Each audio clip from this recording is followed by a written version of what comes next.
d'éventuels malfaiteurs. Les derniers clients sont invités à sortir, mais sur les 6 étages, il faudra en tout 40 minutes pour évacuer tout le monde. C'est parti pour la fermeture, mesdames et messieurs. Vous souhaitons une bonne soirée. Roméo. Bantor Osman is now closing. We wish you a pleasant evening. Alpha. We hope to see you soon. 巴黎春天百货今天营业到此为 Delta. 止。 Amar. Lima. Va fermer Lima. S'il te plaît. Fermeture Mike.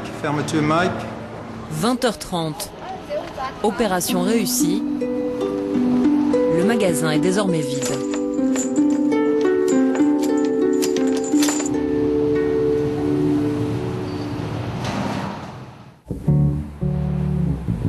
C'est l'heure où les bleus de travail sortent de l'ombre et remplacent les talons hauts. Des équipes de nuit qui vont se charger d'alimenter les stocks du grand magasin. Fournir les rayons pour que demain, aucune cliente ne manque de rien. Stéphane, le responsable de la logistique, dirige l'équipe de déchargement. C'est l'équipe de l'ombre, mais ils sont indispensables. Ils sont 7 voire 8, le chef est en vacances. Mais eux, ils travaillent toutes les nuits, par tous les temps. Et c'est eux qui alimentent 100% des marchandises en magasin.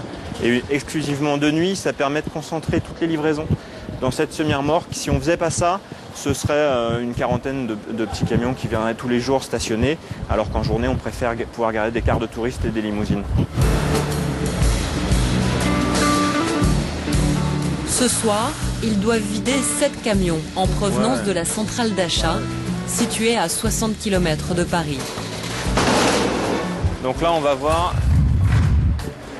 Des marchandises souvent de grande valeur, alors les camions sont cadenassés et scellés. Donc ici, c'est une sécurité pour s'assurer que la remorque n'a pas été ouverte pendant le trajet. Donc elle a été plombée avec un plomb métallique qui porte un numéro. Elle a été plombée à son départ à l'entrepôt. Et donc sur la fiche qui suit la remorque, il y a ce numéro de plomb qui est porté. Donc on va pouvoir s'assurer que ça porte le même numéro. Et qu'il n'y a pas eu entre-temps une ouverture de la remorque.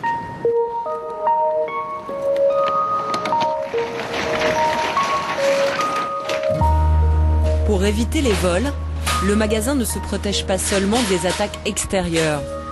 Pour parer à d'éventuelles tentations des employés, les marchandises de valeur sont cachées dans des caisses en plastique, protégées par des grilles cadenassées. Même les équipes ne savent pas forcément ce qu'ils transportent. Donc c'est pour leur sécurité, c'est pour la sécurité de tout le monde. Les produits de très forte valeur ne voyagent pas dans des bannettes comme ça et ne passent pas par l'entrepôt. Mais il y a quand même de la marchandise qui est d'une certaine valeur et c'est pas très bon pour eux de savoir ce qu'il y a à l'intérieur.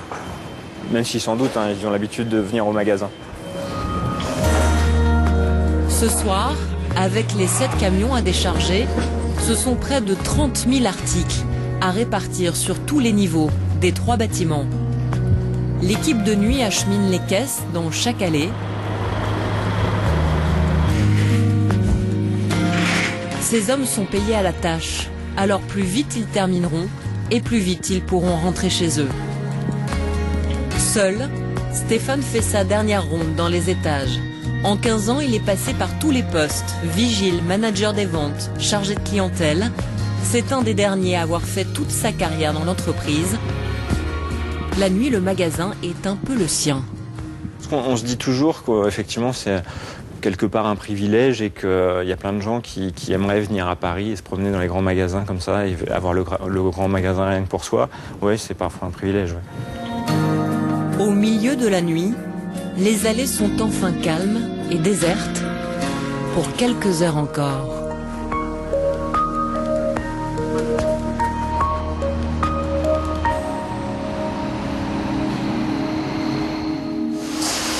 Le réveil du magasin se fait avec le balai des femmes de ménage. Le personnel d'entretien est embauché par un prestataire. Un travail de plus en plus dur. Il y a encore 5 ans, ils étaient 4 pour nettoyer un étage. Mais désormais, ils ne sont plus que 2. Pour autant, tout doit être impeccable. Le luxe et la poussière ne font pas bon ménage. À 7 heures, Stéphane est de retour pour superviser la bonne réception des articles. C'est une commande client, donc Il faut enregistrer toutes les références des marchandises. Chaque caisse est scannée. Une tâche importante, cette tâche-là. C'est primordial, c'est-à-dire que si on veut avoir un bon suivi du stock de marchandises, il faut que cette étape-là, elle soit bien faite. Donc ça va prendre à peu près 30 à 45 minutes pour scanner tous les contenants de tous les étages pour 3 personnes. Et ensuite, on va vider les données, s'assurer que tout est bien arrivé. Et ensuite, l'entrée informatique en stock sera réalisée. C'est-à-dire que la marchandise aura basculé du centre de distribution hier au magasin ce matin. Vous en devenez propriétaire. Tout à fait. Une nouvelle main-d'œuvre prend le relais. Elle a 3 heures pour répartir tous les produits dans chaque rayon. Il faut qu'avant 9h30 tapante, tout soit à la bonne place.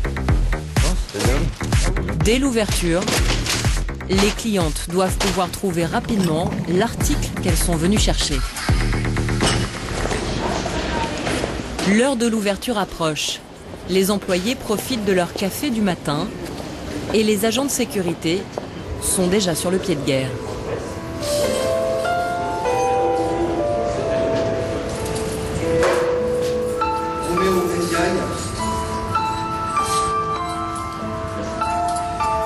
N'oubliez pas que nous tous, nous sommes les premières personnes que les clients voient en entrant. Donc on fait comme d'habitude, le beau sourire, une poussette, on aide. Une personne âgée, pareil, on tient les portes, comme on fait d'habitude.